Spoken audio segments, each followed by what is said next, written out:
Hello everyone. So for this video, I'm going to be showing you how to find the 5-number summary from the data below. And this happens to be the problem on our exam review. It is the last problem. It says just to identify the 5-number summary. And as we can see on here, I have just the answers and a little note to the side that says use the 1var stat in a calculator. And, I have shown this in class, but I feel sometimes we tend to forget the steps or the procedures for it. And that's why I'm going to be showing everyone how to find some of these or how to use these functions with the calculator through the video notes. These video notes are just basically us going through problems step by step and also seeing the buttons I'm pressing on this calculator, which I have as an emulator here, as we've seen in class before. And you can use any calculator.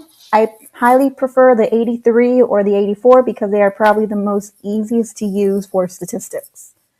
And I'll be doing this repetitively throughout the semester. We'll see other examples from the previous chapters, and upcoming chapters as well.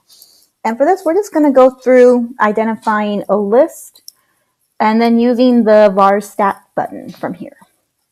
So in problem 13, we're given, I believe, 10 values from here. And we have to find the 5-number summary. The 5-number summary contains the minimum value, the quartile 1 value, quartile 2, quartile 3, and then the maximum value. And as we can see from the data is organized from lowest to highest, and we can easily distinguish what the min and maximum values are, as I have on this left column from here. But to find the quartile or the value in the first, second, and third quartile, we have to use either the formula or we can just use a calculator to find it instantly. And I'm just going to show you with the calculator because let's say by chance we had about 20 values, and if we use the formula, we have to go through a little bit more process to find it. So in the calculator, if we turn it on, first thing we have to do is create a list that contains all these values. And in my calculator here, I'm just going to press this stat button. And as I mentioned in class, the stat button is going to be your best friend. This is where we're going to store all the values from the data sets, and then we can form all the tests that we need for it. So as soon as we press enter or we click stat, here we have a few other columns and other commands. We need to just edit it. Edit means we want to save the values in a list. So I have to make sure edit is highlighted, and I'm going to select 1, which is highlighted as well. So we'll press enter. And this is where we're going to store all the values in certain list components. And I've already input some of them, but I'm going to just clear it and then enter them again.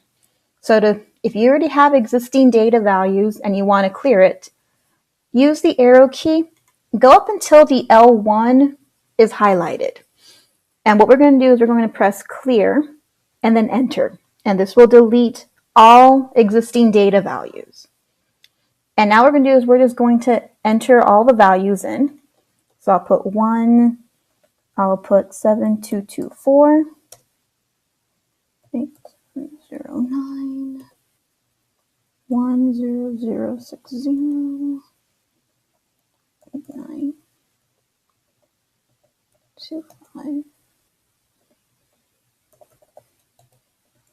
476, and 11. Okay, and I believe I have missed a value here because it says there should be 10 values here and I have 9. So I need to go back and check. It's always best to check your data because by missing one value, you actually change and alter all the other values for the first, second, and third quartile numbers. So I'm going to go back and look to see what I've missed. And I seem to have missed the 4th value, 8784. And you don't need to store them the way the data is presented. It doesn't matter as long as you have all the data existing in here. So I'm just going to put it at the very end, 8784. There we go. So once all the data is entered, notice we call this L1. And we need that in order to actually go through and just find the data again. But as soon as it's done, we're going to press the stat button again.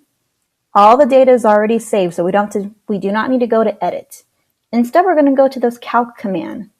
And the calc is in the second column right next to edit, we're going to use the arrow key. And from here, we have another command. We have a series of them, but the one that I care about is this one var stats. This will perform it will actually calculate the measure the center and measures the variation for us. Measure the center is where I would find the mean, the median from here. And the variations would be the standard deviation and the variance. So we're just going to highlight the one var stats, which it already is, so press enter. And it appears in another window as just the name itself. But we have to say specifically we want this test to be done on just the data we've entered in L1. So as soon as you press enter and have this line, we have to now input the L1 list. And on the calculator, if you go to the 1 button, there's an L1 right on the left top corner. And if it's highlighted as in green or yellow as this one, that means we have to press that colored button first, and then the number or the button it's associated with. So here I now have one var stats for L1 specifically. As soon as we have that, we're going to press enter. And the calculator itself has already done all the computations for the average. We happen to have a standard deviation, a mean, or the median as well. Now, I just need the 5-number summary. So I'm going to scroll all the way down.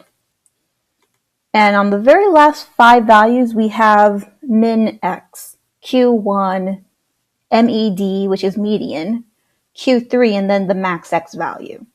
So these last 5 values, they happen to be our 5-number summary of the data presented in the problem 13.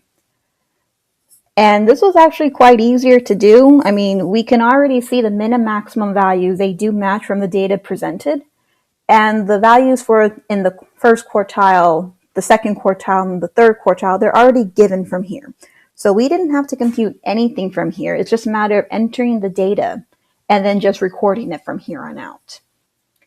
So our 5-number summary is actually found through the one var stats, and it is the last 5 values presented in this result. If we wanted to find the mean, which is the average, we can just scroll back up to this very first one. X bar is the average notation that your textbook uses. So it happened to already find the mean of the data as well. These two with the giant summation, it's adding. We're not going to see much of these two right here. So I wouldn't really look at those values for anything just yet. This SX, this capital S represents a sample standard deviation. And this is one of the measures of variation from here. If by chance we wanted to find the variance, I can just take this number and then just square it or multiply it by itself to get that value. The term below it with this sigma, that means it's the population standard deviation. And these are 2 different values, as we can see. One is taking it as a complete set, the other is not. And the one we'll mostly be associated with would be the sample standard deviation, which is right here. So this one var stats button, it didn't find all the measures of center for us, but we can use some of this information to help find the rest of it. And I'll explain that further on in class. I wanted to show everyone or refresh everyone over the weekend of how to find the 5-number summary with this demonstration here. And if there are any other questions, we'll discuss them in class later on in the day.